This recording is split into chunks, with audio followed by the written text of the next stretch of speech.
Assalamualaikum warahmatullahi wabarakatuh. Halo semuanya, semoga kalian sehat selalu dimanapun berada.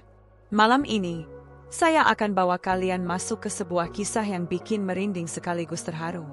Bayangkan, seorang wanita sederhana yang sering dihina, diremehkan, bahkan ditinggalkan hanya karena dianggap miskin. Tak ada yang tahu, di balik kesederhanaannya, tersimpan sebuah rahasia besar yang akhirnya membuat semua orang tercengang. Dialah pewaris sah dari sebuah perusahaan raksasa yang bernilai miliaran rupiah.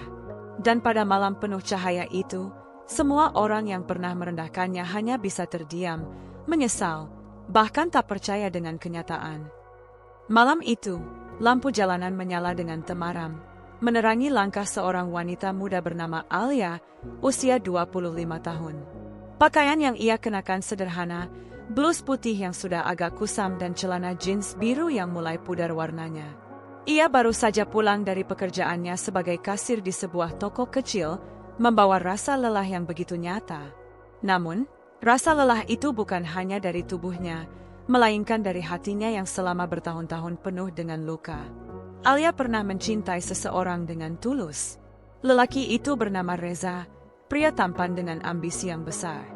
Mereka berpacaran sejak kuliah, saling mendukung di kala sulit. Alia percaya, meski hidup mereka sederhana, cinta mampu menjadi alasan terkuat untuk tetap bertahan. Tapi keyakinan itu hancur ketika suatu malam, Reza dengan dingin memutuskan hubungan mereka. "Maaf, Li," ucap Reza tanpa rasa bersalah, "aku nggak bisa terus sama kamu. Aku butuh pasangan yang bisa bikin masa depanku lebih terjamin. Aku capek hidup miskin." Kata-kata itu menusuk jauh ke dalam dada Alia. Bukan hanya putus cinta yang ia terima, tapi juga penghinaan yang menggores harga dirinya. Sejak hari itu, Alia bersumpah dalam hati bahwa ia tidak akan lagi membiarkan orang meremehkannya. Ia akan bangkit, membuktikan bahwa harga diri tak ditentukan oleh harta semata. Namun, siapa sangka, kehidupan ternyata menyimpan kejutan besar untuknya. Di balik kesederhanaan yang selama ini ia jalani, ada sebuah rahasia keluarga yang akan mengubah seluruh jalan hidupnya. Rahasia yang tak pernah ia bayangkan, bahkan dalam mimpi sekalipun. Malam itu, setibanya di kamar kontrakan mungilnya, Alia membuka sebuah surat tua yang baru saja dikirimkan oleh seorang pengacara. Surat itu berisi undangan untuk hadir ke sebuah kantor hukum ternama di pusat kota.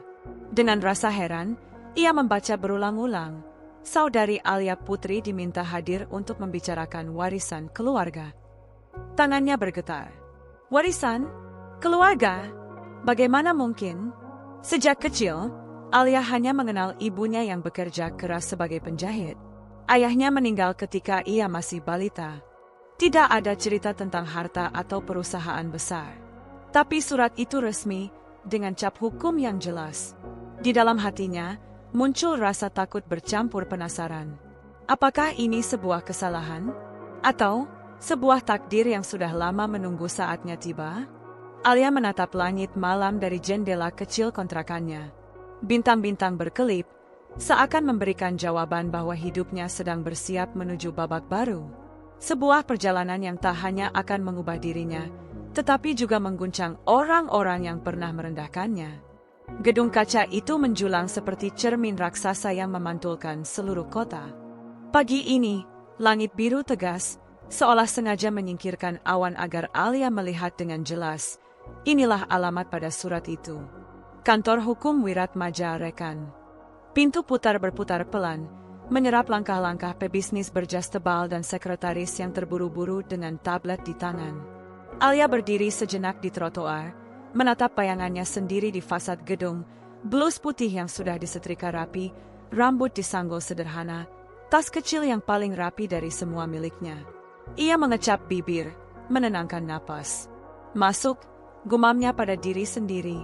Kalau ini takdir, takdir juga butuh keberanian. Resepsionis menyambut dengan senyum terlatih. "Selamat pagi, ada yang bisa saya bantu?" "Saya, Alia Putri. Ada janji dengan Pak." Ia melihat lagi suratnya. "Armand Wiratmaja." Senyum resepsionis melebar. "Silakan, Mbak Alia." Ruang rapat Aster di lantai 28. Sudah ditunggu. Lift melesat sunyi. Di lantai 28, karpetnya lebih tebal, aromanya lebih mahal. Pintu ruang rapat Aster terbuka, menampakkan ruangan dengan meja kayu gelap, jendela yang memperlihatkan panorama kota, dan seorang pria paruh baya berjas abu-abu, tampak cerdas tanpa berusaha. "Saudari Alia," sapa pria itu sambil berdiri. "Saya Armand. Terima kasih sudah datang."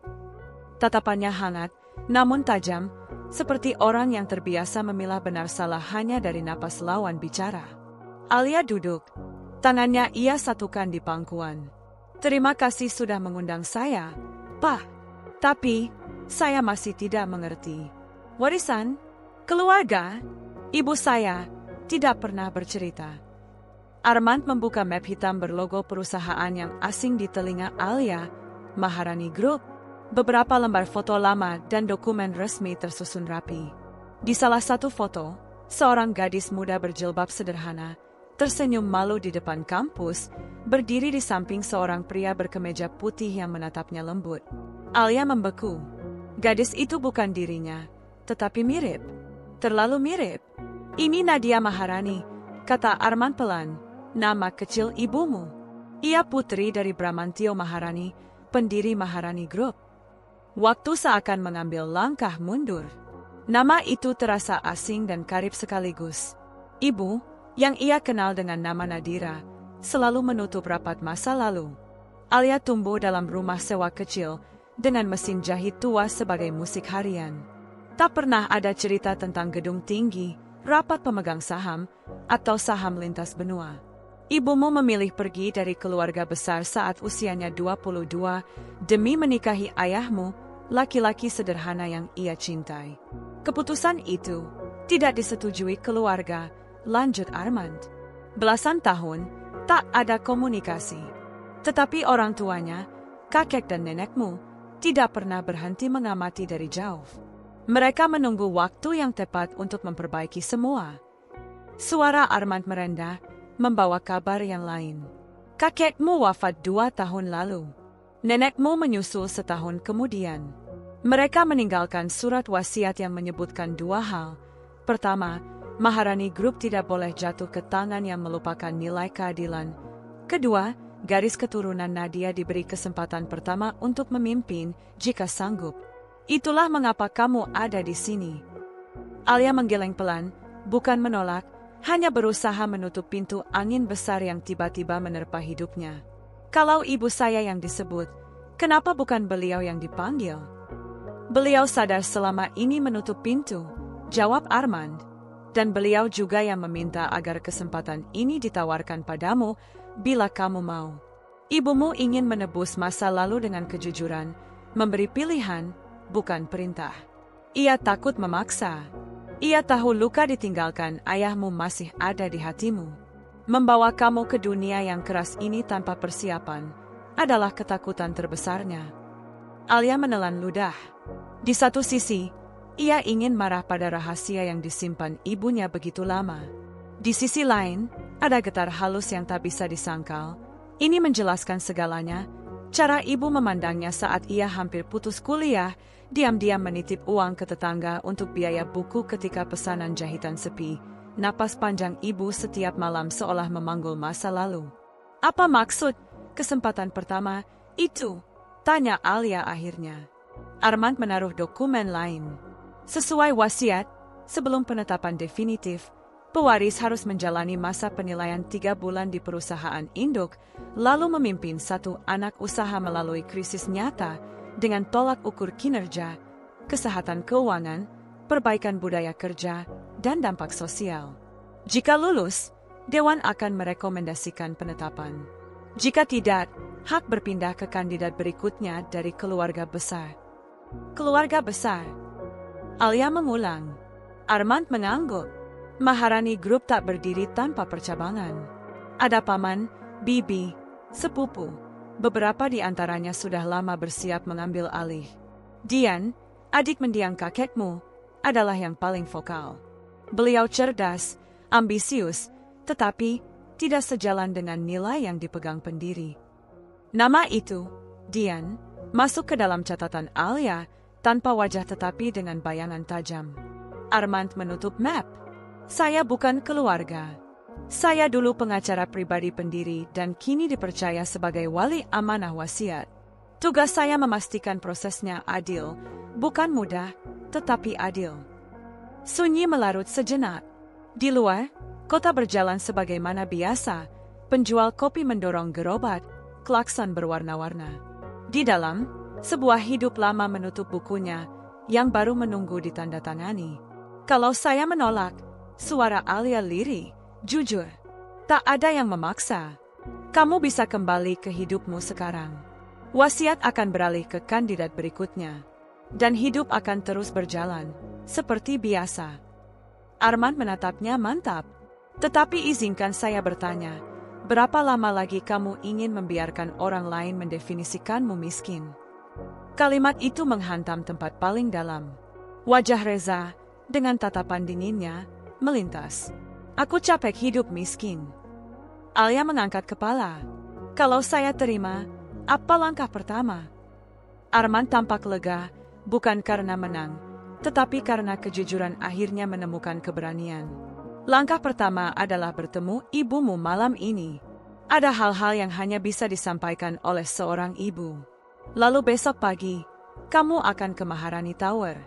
Saya akan memperkenalkanmu kepada Clara, Chief of Staff yang akan mengawal onboarding.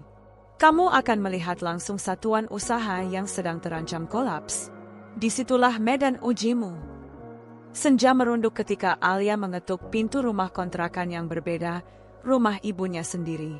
Ibu sudah menunggu, duduk di bangku kayu, jarum jahit tak bergerak, mata sembab yang tidak bisa menyembunyikan malam-malam tanpa tidur. Alia, suara ibu pecah. Maafkan ibu.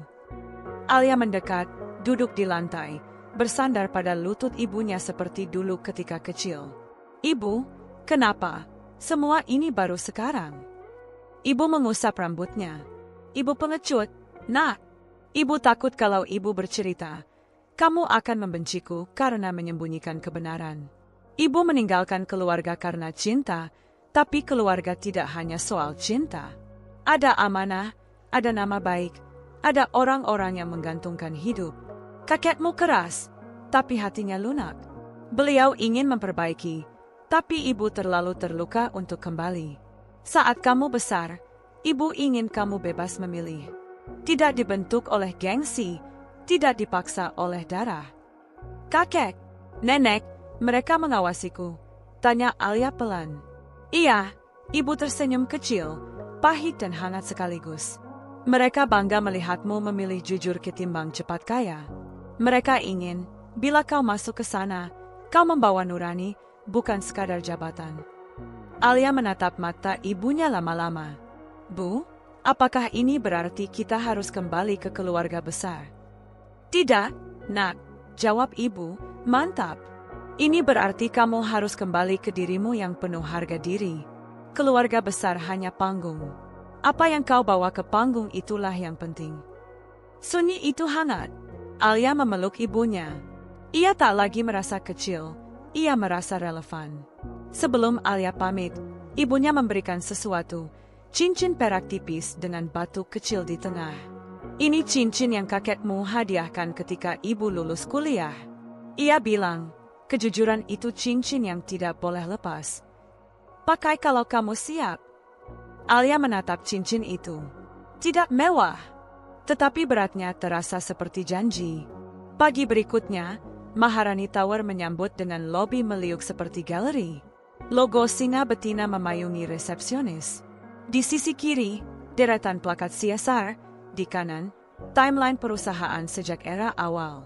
Alia berjalan melewatinya, sejenak menghentikan langkah di depan foto pendiri, seorang pria beralis tegas dengan senyum yang tidak mudah ditebak, Bramantio Maharani. Di bawahnya, sebuah kutipan terukir di marmer, kekuasaan bukan hak, tapi amanah untuk menegakkan yang lemah. Kalau itu hanya jadi jargon, tolong hidupkan lagi, suara wanita terdengar di belakangnya. Alia menoleh. Seorang perempuan sekitar 40, rambut pendek rapi, kemeja biru tua, berdiri dengan tablet. Senyumnya ringan, matanya awas. Clara Pramesti, Chief of Staff. Panggil saja Clara. Alia. Clara mengulurkan tangan. Saya sudah dengar secuil tentangmu. Tugas saya memastikan kamu tidak tenggelam oleh rutinitas, intrik, dan jargon. Ia melirik kutipan Marmer, terutama jargon. Mereka berjalan menuju lift eksekutif. Kita tidak akan langsung ke lantai dewan, jelas Clara. Kamu akan ke lapangan dulu. Unit yang akan kamu tangani, Maharani Fresh, jaringan retail bahan pangan segar. 3 bulan terakhir, penjualan turun 27%, tingkat pemborosan stok melonjak, ada isu pemutusan hubungan kerja massal yang hampir memicu demo. Di balik angka-angka, ada manusia. Kamu akan mulai dari gudang pusat. Gudang. Alia mengulang, sedikit terkejut. Clara mengerling. Kamu pikir kursi kulit dulu. Penguasa yang baik turun ke tanah. Nanti juga kamu akan ke bagian rapat, presentasi, dan tatap muka dewan.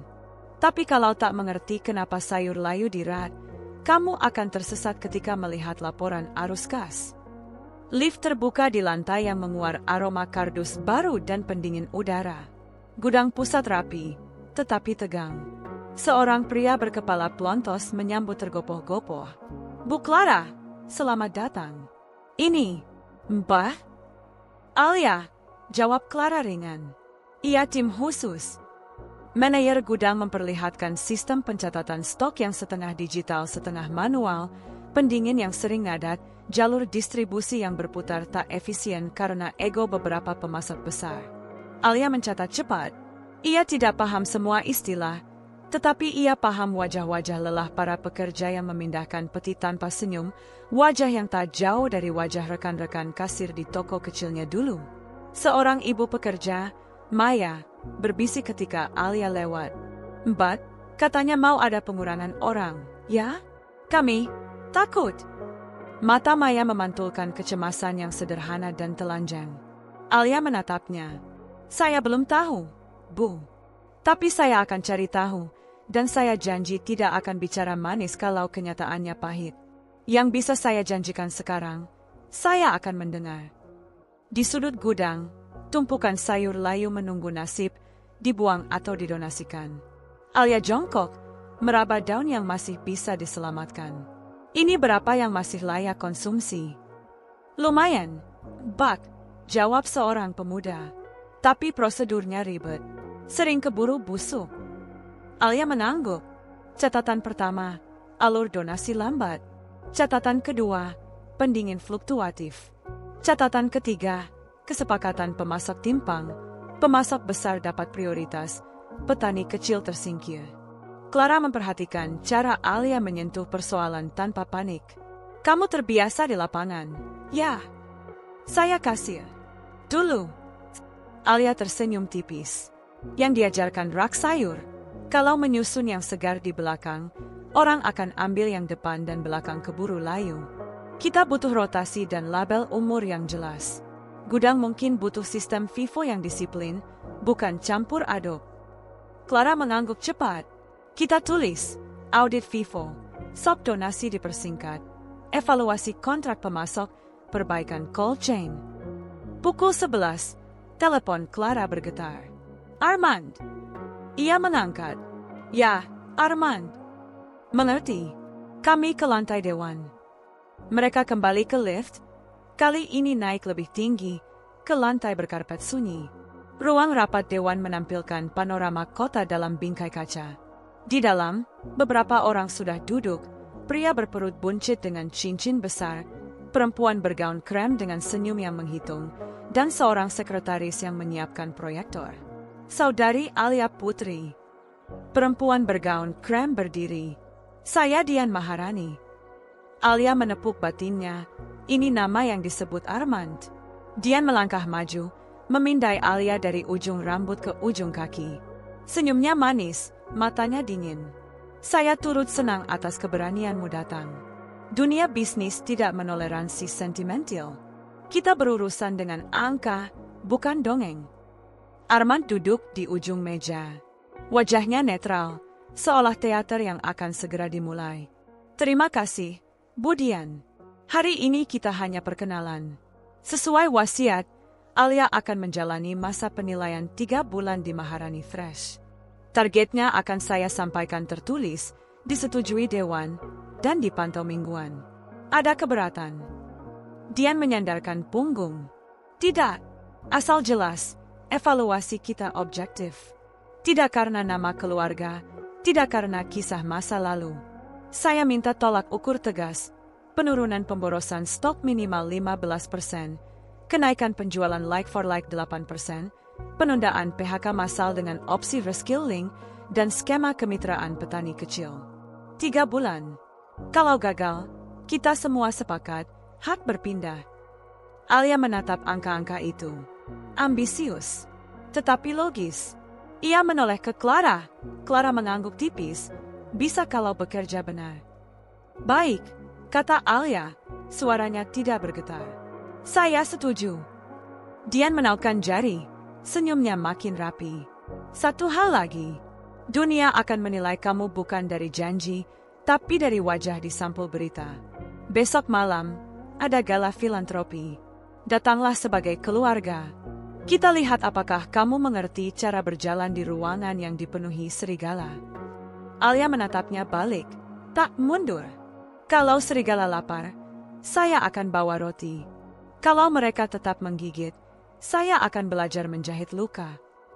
Terdengar dengus kecil di ujung meja, entah kagum atau mengejek. Armand menutup rapat. Agenda jelas. Alia mulai hari ini. Minggu pertama, audit lapangan, quick win proposal. Minggu kedua, presentasi rencana. Minggu ketiga, eksekusi fase 1. Saat mereka keluar ruangan, Clara menahan tawa yang ditahan-tahan. Jawaban roti dan luka tadi, boleh juga. Alia mengangkat bahu. Saya tidak tahu aturan ruangan ini. Yang saya tahu, orang lapar perlu makan, dan luka harus dijahit. Clara menatapnya lama. Jangan hilangkan cara berpikirmu itu. Di tempat ini, terlalu banyak orang lupa bahwa angka-angka berdetak di dalam dada manusia. Lift turun. Di lobi, dunia kembali berdengung. Ponsel Alia bergetar, nomor tak dikenal. Lee. Suara di seberang membuat darahnya memanas. Reza. Kabar heboh ya? Kamu di Maharani. Wah, bangga banget. Kita ketemu, ya? Ada yang harus aku jelasin. Alia menutup mata. Suara, kata-kata, narasi lama yang pernah membuatnya kecil, tiba-tiba terdengar seperti stiker yang terkelupas. Ia menatap Clara, meminta waktu. Reza, katanya pelan, datar. Penjelasanmu tidak diperlukan. Kalau kamu butuh sesuatu, belilah dengan uangmu sendiri. Aku sedang belajar membeli sesuatu yang lebih mahal. Ketenangan. Ia menutup telepon sebelum nostalgia sempat mengatur napasnya. Clara mengangkat alis. Mantan. Alia tersenyum tipis. Masa lalu. Clara mengedikkan dagu ke arah pintu keluar. Kalau begitu, ayo ke masa depan. Kita punya 3 bulan untuk membuktikan bahwa pewaris tidak harus sombong dan pemimpin tidak harus kejam. Alia menatap pintu kaca yang memantulkan dirinya lagi. Kali ini dengan cincin perak tipis di jari, batu kecil yang memantulkan cahaya. Ia menarik napas panjang. Pintu berputar bergerak. Di luar, matahari meninggi. Hari ini, pintu yang selama ini terkunci akhirnya terbuka. Dan ia memilih melangkah masuk. Hari Senin pagi, Alia sudah berdiri di depan gudang distribusi Maharani Fresh, ditemani Clara yang tampak lebih santai dengan kemeja lengan digulung. Bau campuran sayuran segar, kardus basah, dan pendingin yang tak maksimal langsung menyergap hidung. Truk-truk besar keluar masuk, para pekerja mendorong peti dengan wajah serius, dan di sudut, sekumpulan staf sedang mencatat angka di papan putih. Alia memperhatikan semua dengan seksama. Sekilas saja, ia tahu ada yang tidak beres. Terlalu banyak barang menumpuk di lorong, beberapa sayuran sudah menguning, dan cara pekerja menyusun stok terlihat asal. Kalau rak supermarket penuh barang layu, pembeli pasti kapok, pikirnya. Clara menoleh sambil memberi catatan. Inilah medan ujianmu. Angka kerugian per bulan di sini sudah menembus 12 miliar rupiah hanya karena pemborosan stok. Belum lagi isu PHK 200 pekerja yang sudah bikin buruh resah. Kalau kamu bisa memberi solusi di sini, Dewan akan mulai percaya. Alia mengangguk. Ia mendekat ke papan catatan stok dan berbicara dengan salah satu supervisor, Pak Bowo, pria berumur 50-an dengan wajah penuh keriput kelelahan. Pak, kenapa banyak barang busuk menumpuk di belakang? Tanyanya. Pak Bowo menarik napas panjang. Karena sistem distribusi tidak rapi, 4. Barang baru sering ditaruh di depan, yang lama malah di belakang. Belum lagi pemasok besar sering seenaknya telat kirim, tapi tetap diprioritaskan. Akhirnya stok lama numpuk, rusak, dan dibuang. Alia mengangguk perlahan. Jadi masalah utamanya, manajemen stok, pemasok yang tidak disiplin, dan sub donasi yang berbelit, ya. Pak Bowo tersenyum kecut. Kalau ada yang mau mendengar, kami semua sebenarnya sudah tahu masalahnya, 4. Tapi tiap kali laporan naik, ujung-ujungnya menguap. Orang atas lebih suka rapat di hotel, bukan di gudang. Kata-kata itu membuat Alia terdiam sesaat. Ia melihat wajah pekerja lain yang melirik dengan penuh harap. Tiba-tiba, semua terasa dekat, karena ia sendiri pernah jadi kasir yang tak didengar. Siang itu, Alia mengumpulkan para pekerja gudang di aula kecil. Mereka duduk lesehan di lantai. Sebagian masih memakai sarung tangan kerja. Suasana canggung. Clara berdiri di belakang, memperhatikan. Alia membuka pembicaraan dengan suara tenang namun tegas. Saya tidak datang ke sini untuk mencari kesalahan. Saya datang untuk mendengar. Tolong ceritakan, apa yang sebenarnya terjadi di lapangan? Awalnya hening. Lalu seorang ibu paruh baya bernama Maya memberanikan diri angkat tangan. Mbak, kami dengar isu PHK. Kalau betul, kami mau apa? Anak-anak kami sekolah, cicilan rumah belum lunas. Kami cuma minta kejelasan. Seorang pemuda menyusul. Pendingin sering rusak, Mbak. Sayur layu, buah busuk. Tapi perbaikan selalu ditunda. Katanya biaya terlalu mahal. Yang lain menambahkan, kalau donasi sayur layu ke panti asuhan bisa cepat, setidaknya hati kami tenang. Tapi prosedurnya panjang. Akhirnya keburu basi, dibuang begitu saja. Sakit hati kami lihat makanan terbuang. Mbak. Alia menatap mereka satu persatu, lalu berkata dengan tegas, baik, saya catat semuanya. Saya janji, kali ini suara kalian tidak akan hilang di udara. Kita akan buat perubahan kecil dulu, langkah demi langkah. Saya tidak janji semua langsung selesai, tapi saya janji tidak akan diam. Suasana mendadak hangat. Senyum tipis mulai muncul di wajah yang tadinya muram. Clara, di belakang, menahan diri untuk tidak bertepuk tangan. Sore hari, Alia bersama Clara menyusun laporan awal untuk dibawa ke rapat mingguan Dewan. Ia menuliskan 3 rekomendasi. Audit FIFO, first in, first out sistem stok harus disiplin. Barang lama keluar lebih dulu. Percepatan prosedur donasi, potong birokrasi, bentuk tim khusus agar sayuran layak bisa segera disalurkan. Evaluasi pemasok besar, jika sering telat, kontrak ditinjau ulang. Namun, saat rapat, reaksi Dewan, terutama Dian, tidak sehangat yang ia harapkan. FIFO, donasi, itu terlalu kecil untuk perusahaan sebesar ini, ujar Dian dengan senyum mengejek. Kita bicara miliar, bukan kilo sayur. Jangan buang waktu dengan hal remeh. Alia mengangkat wajahnya. Bu Dian, pemborosan kecil yang dibiarkan akan jadi kebocoran besar. 1 kilo sayur busuk mungkin terlihat sepele. Tapi kalau tiap hari, tiap cabang, jumlahnya bisa menelan miliaran. Dian menatap tajam, lalu tersenyum sinis. Baiklah, buktikan. Saya tunggu angka, bukan cerita. Armand yang duduk di ujung meja hanya mengangguk, memberikan isyarat halus pada Alia agar tidak mundur. Clara menepuk bahu Alia diam-diam setelah rapat. Bagus. Kamu melawan dengan logika, bukan emosi. Terus begitu. Namun, masalah tidak berhenti di situ. Malamnya, saat Alia kembali ke kontrakan, ia menerima pesan singkat dari nomor tak dikenal. Kamu pikir bisa bertahan di Maharani Fresh? Tunggu saja. Banyak yang ingin kamu jatuh. Lebih baik mundur sebelum terlambat. Alia menggenggam ponselnya erat. Peringatan itu jelas bukan sekadar ancaman kosong. Dunia bisnis ini bukan hanya tentang angka, tapi juga tentang permainan kekuasaan yang penuh jebakan.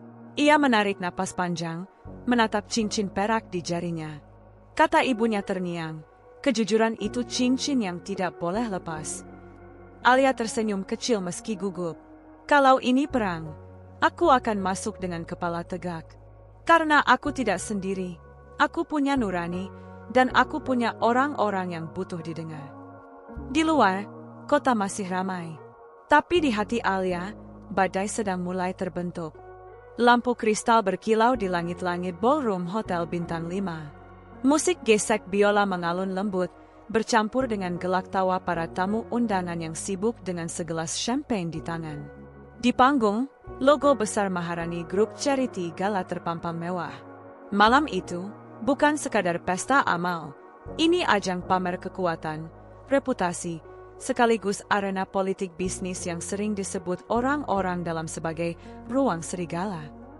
Alia berdiri di depan cermin rias di ruang persiapan. Gaun sederhana berwarna biru tua membalut tubuhnya anggun. Bukan gaun mewah dengan payet berkilau, melainkan potongan elegan yang dipilih Clara agar ia tampil percaya diri, bukan berlebihan. Rambutnya disanggul rapi, perhiasan yang menghias hanya satu, cincin perak peninggalan kakeknya. "Siap?" tanya Clara, melongok ke dalam.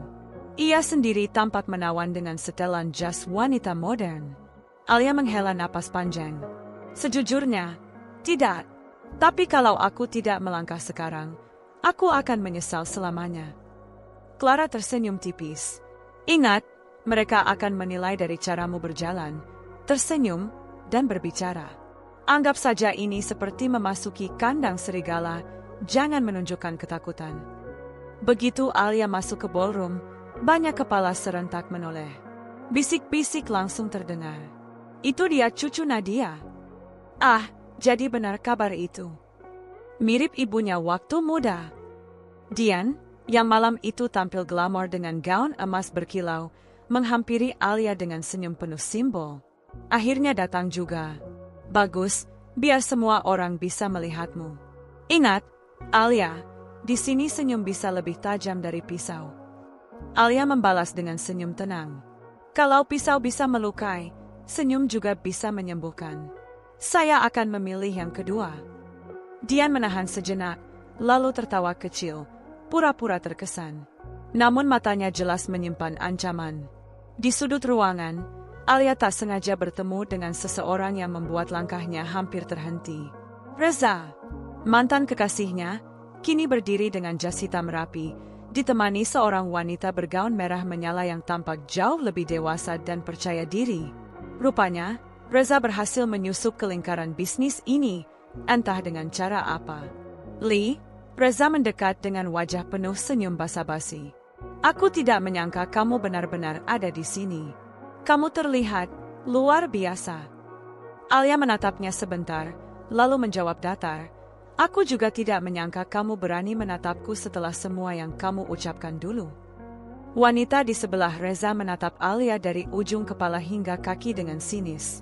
"Jadi ini, wanita yang katanya kamu kenal dulu?" Reza tersenyum kaku, mencoba mencairkan suasana. "Lee, mungkin kita bisa bicara empat mata setelah acara. Ada hal-hal yang belum sempat aku jelaskan." Alia tersenyum tipis. "Reza, penjelasanmu dulu sudah cukup jelas. Aku miskin, dan kamu tidak sanggup hidup miskin. Sekarang aku berdiri di sini bukan untuk mengulang masa lalu. Jadi, simpan ceritamu." Clara yang berdiri tak jauh darinya hampir bertepuk tangan. Alia melangkah pergi dengan kepala tegak, meninggalkan Reza yang tercekat. Acara utama dimulai. Panitia mengumumkan bahwa malam ini ada sesi simbolis. Perwakilan keluarga Maharani akan naik ke panggung untuk menyampaikan visi filantropi perusahaan ke depan. Semua mata menoleh, dan nama yang dipanggil bukan hanya Dian, tapi juga saudari Alia Putri. Ruangan mendadak riuh. Beberapa tamu saling berbisik, sebagian kaget, sebagian menahan senyum sinis. Dian melirik Arman tajam, jelas tidak suka keputusan ini. Alia melangkah ke panggung. Jantungnya berdetak kencang, namun ia ingat kata Clara, jangan tunjukkan rasa takut. Ia berdiri di podium, menatap ratusan pasang mata yang menunggu. Selamat malam, suaranya mantap. Saya Alia Putri. Malam ini, kita berkumpul bukan hanya untuk berdansa atau berfoto, tapi untuk mengingat bahwa di balik semua gedung tinggi dan angka besar, ada rakyat kecil yang berharap. Saya lahir dari kesederhanaan. Saya tahu rasanya ketika meja makan kosong, ketika orang tua harus bekerja keras hanya untuk membayar sekolah anaknya. Karena itu, saya percaya filantropi bukan sekadar citra, tapi tanggung jawab. Beberapa tamu mulai mengangguk, terkesan dengan ketulusan suaranya. Alia melanjutkan, Maharani Group tidak akan besar tanpa rakyat kecil, para petani yang menanam, pekerja gudang yang mengangkat, kasir yang tersenyum kepada pembeli. Kalau kita mau menolong, mulailah dari mereka. Bukan hanya dengan uang, tapi dengan mendengar suara mereka. Hening sejenak, lalu terdengar tepuk tangan. Bukan semua, tapi cukup banyak untuk membuat gema di ruangan. Dian tersenyum kaku, jelas tidak senang. Setelah turun dari panggung, Clara berbisik, kamu baru saja mencuri perhatian. Itu bagus, tapi juga berbahaya. Dian dan orang-orang yang merasa terancam akan semakin keras melawanmu. Alia mengangguk, kalau mereka serigala, aku akan belajar bagaimana bertahan. Aku tidak takut. Namun sebelum sempat bernapas lega, seorang pria asing dengan jas abu-abu menghampirinya. Senyumnya ramah, tetapi matanya menyimpan sesuatu yang gelap. Selamat malam, Nona Alia. Nama saya Leonard Santoso, salah satu pemasok besar untuk Maharani Fresh. Saya dengar Anda akan memimpin unit itu. Semoga kita bisa bekerja sama dengan baik. Alia menjabat tangannya. Tentu, Pak Leonard. Kerjasama yang sehat selalu jadi prioritas saya. Leonard menunduk, lalu berbisik lirih. Semoga Anda tidak lupa siapa yang sebenarnya mengendalikan pasar sayur di kota ini. Karena kalau lupa, akan ada harga yang harus dibayar. Alia menarik tangannya perlahan, jantungnya kembali berdegup kencang. Ia tahu, permainan ini jauh lebih berbahaya dari yang ia bayangkan. Dan malam itu, di bawah gemerlap lampu kristal, Alia menyadari satu hal, ia tidak hanya sedang menghadapi serigala, tapi juga ular berbisa yang bersembunyi di balik senyuman manis. Malam terasa panjang bagi Alia. Setelah rapat dewan yang menegangkan, ia hanya bisa duduk di tepi ranjang sambil memandang kosong ke jendela.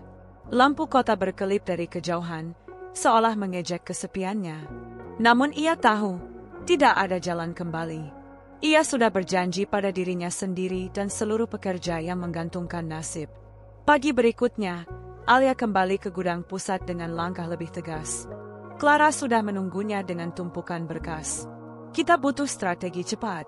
Kalau dalam sebulan kamu bisa menunjukkan hasil nyata, posisi kamu akan lebih kuat. Alia mengangguk. Kita mulai dari hal yang paling mudah diukur. Stok sayur yang terbuang harus ditekan secepat mungkin. Ia menginstruksikan sistem rotasi barang dengan label warna sederhana, merah untuk stok lama, hijau untuk yang baru masuk. Dengan begitu, pekerja mudah mengenali mana yang harus keluar dulu. Tak berhenti di situ, ia juga membentuk tim kecil yang bertugas khusus menangani donasi. Barang yang masih layak konsumsi langsung disalurkan ke panti asuhan dan dapur umum. Dalam seminggu, laporan menunjukkan jumlah makanan yang terbuang berkurang hampir setengah. Wajah para pekerja pun mulai lebih cerah.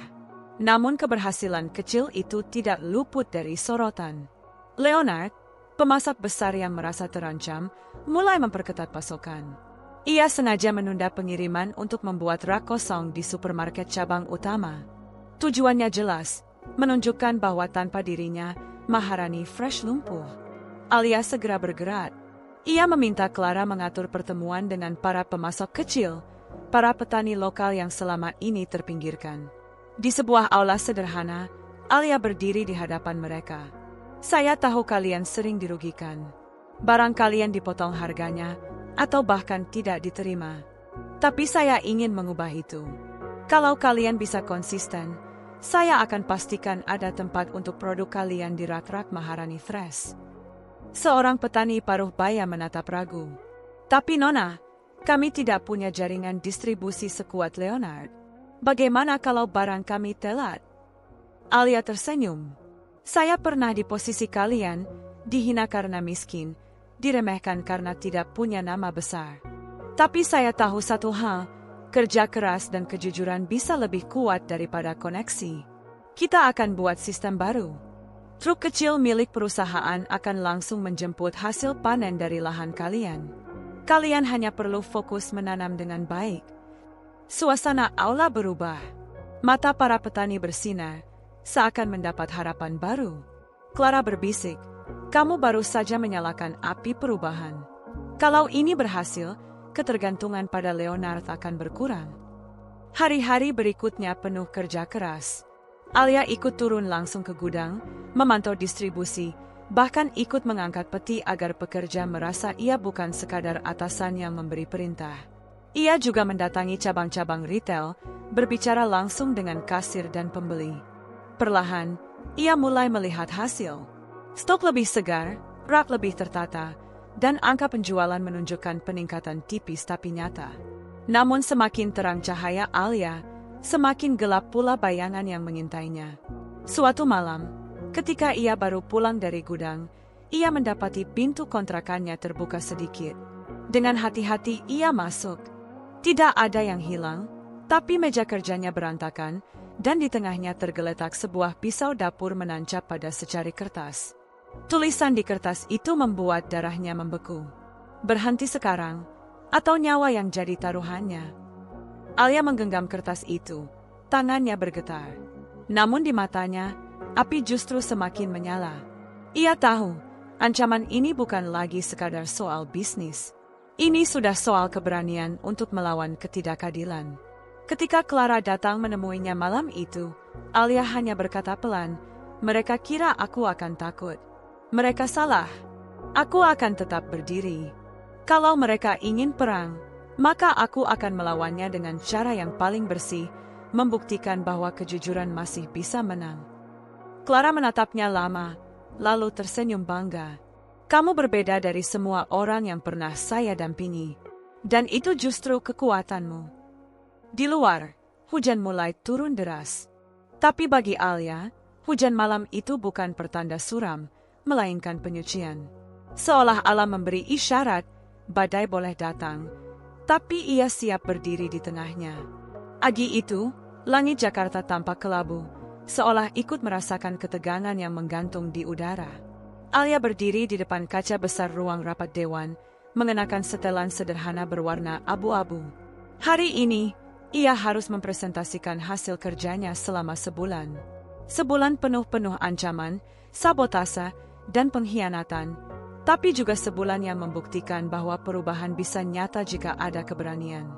Di dalam ruang rapat, para anggota dewan sudah duduk dengan wajah serius. Dian, seperti biasa, tersenyum tipis penuh sindiran. Mari kita lihat apakah pewaris muda ini benar-benar punya kemampuan, atau hanya cerita manis belaka. Alia melangkah ke podium dengan tenang.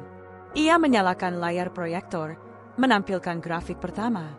Bulan lalu, kerugian akibat pemborosan stok mencapai 12 miliar. Setelah perbaikan sistem rotasi, pemborosan turun menjadi 6 miliar. Artinya ada penghematan 50% hanya dalam 4 minggu. Beberapa dewan mulai berbisik. Angka itu terlalu signifikan untuk diabaikan. Alia melanjutkan, penjualan di cabang utama naik 8,3%, melebihi target awal yang diminta. Selain itu, rencana PHK massal berhasil ditunda. Sebagai gantinya, kami jalankan program reskilling untuk 100 pekerja agar bisa dialihkan ke bagian distribusi baru. Tayangan terakhir menampilkan foto-foto para petani lokal yang kini sudah menyalurkan hasil panen mereka langsung ke gudang Maharani Fresh. Dengan melibatkan petani kecil, ketergantungan pada pemasok besar berkurang. Harga lebih stabil, produk lebih segar, dan citra perusahaan meningkat di mata publik. Media yang dulu mencibir, kini menulis tentang kebangkitan Maharani Fresh. Tepuk tangan terdengar dari beberapa anggota dewan. Bahkan yang tadinya ragu mulai mengangguk. Arman tersenyum bangga, sementara Clara menghela napas lega di sudut ruangan. Namun, Dian tidak tinggal diam. Ia bangkit dari kursinya, membawa setumpuk dokumen. Semua ini terlihat indah. Tapi bagaimana dengan insiden sabotase cold storage? Bagaimana dengan ancaman yang diterima? Itu menunjukkan kelemahan kepemimpinanmu. Kalau kamu tidak bisa melindungi perusahaan dari serangan seperti itu, bagaimana bisa dipercaya untuk memimpin lebih besar? Alia menatapnya lurus. Justru karena serangan itu, saya belajar sesuatu. Kelemahan bukan berarti kalah, tapi peluang untuk menemukan siapa lawan sebenarnya. Dan saya sudah menemukannya. Ruangan mendadak hening. Alia menekan tombol, menampilkan rekaman CCTV yang telah ia minta diam-diam dari Clara. Dalam rekaman itu terlihat seorang pria berpakaian gelap memasuki gudang malam hari, mematikan mesin pendingin. Wajahnya jelas terlihat, Leonard Santoso. Suara kaget terdengar dari seisi ruangan. Alia menambahkan, Leonard adalah pemasok besar yang selama ini terlalu dilindungi. Sabotase ini ia lakukan untuk membuktikan bahwa Maharani Fresh tidak bisa hidup tanpa dirinya. Tapi fakta di lapangan menunjukkan sebaliknya. Petani kecil mampu menggantikan perannya. Arman segera bicara, suaranya tegas. Dengan bukti ini, Dewan tidak punya pilihan selain memutus kontrak dengan Leonard dan mengajukan gugatan hukum. Dian tampak terpojok, tapi masih mencoba bertahan. Itu tidak cukup. Menghentikan satu pemasok tidak menjamin keberhasilan jangka panjang. Alia tersenyum tipis. Benar. Tapi keberhasilan bukan soal 1 bulan atau 1 pemasok. Keberhasilan adalah soal keberanian untuk mendengarkan yang kecil, menjaga yang lemah, dan menegakkan nilai yang sudah ditinggalkan. Itulah yang saya bawa, bukan sekadar angka. Tepuk tangan kali ini lebih keras, datang dari hampir seluruh anggota dewan. Clara menatap Alia dengan bangga, sementara Armand mengangguk puas. Di akhir rapat, keputusan diumumkan. Alia resmi dinyatakan lulus tahap penilaian pertama. Dalam 2 bulan berikutnya, ia akan mendapat porsi lebih besar, bukan hanya di Maharani Fresh, tapi juga dalam merancang strategi perusahaan induk. Keluar dari ruang rapat, Alia berdiri di koridor panjang. Udara pagi yang masuk dari jendela terasa berbeda, lebih segar, lebih bebas. Ponselnya bergetar. Pesan singkat dari ibunya masuk, bangga sekali padamu, nak. Ayahmu pasti tersenyum di atas sana. Alia menutup mata, menahan haru. Ia tahu jalan di depannya masih panjang, musuh masih banyak, dan tantangan akan terus datang. Tapi untuk pertama kalinya dalam hidup, ia tidak lagi merasa kecil. Ia bukan sekadar gadis yang pernah dihina miskin. Ia adalah Alia Putri, pewaris yang siap berdiri, bukan karena warisan harta, tapi karena warisan keberanian. Dan malam itu, di depan gedung Maharani Tower yang menjulang megah, Alia menatap ke langit. Senyumnya mengembang, penuh keyakinan. Aku sudah siap. Apapun yang menunggu, aku tidak akan mundur.